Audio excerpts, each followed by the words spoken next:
আম্মা, ভাইজান বদলাই গেছে। ভাইজান কিন্তু আর আগের মতো নাই। কি কইতাছো সেগুলা? আম্মা, আমি যা কইতাছি ঠিকই কইতাছি। আম্মা, ভাবি কিন্তু ভাইজানের মাথাটা নষ্ট করছে। এই যে তোমার জন্য যে এটা আনছে, এটা কয় টাকা দাম? এটা খট্টুক আছে, তুমি এটা বেচলে 15,000 টাকাও পাইবা না।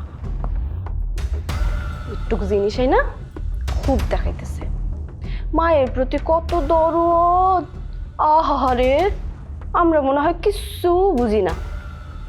বইয়ের গলা খালি দেখছে, মার গলা খালি দেখে নাই, বোনের গলা খালি দেখে নাই। আরে আগে তো মায়েরে দিতে পারতি, বোনরা দিতে পারতি, তারপর না হয় বউরা দিতে পারতি। তো বউ কি গাঙের জলে ভাসিয়ে যাইতেছে? সে কি ছোট বাচ্চা যে হাইটে হাইটে আরেকদিকে চলে যাবো?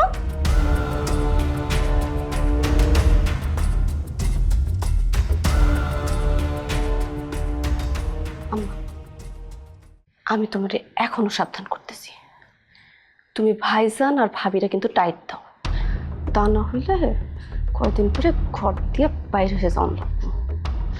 তখন কিন্তু কিচ্ছু করার থাকবো না। ভাবি ভেজা বিড়াল, বুঝছো?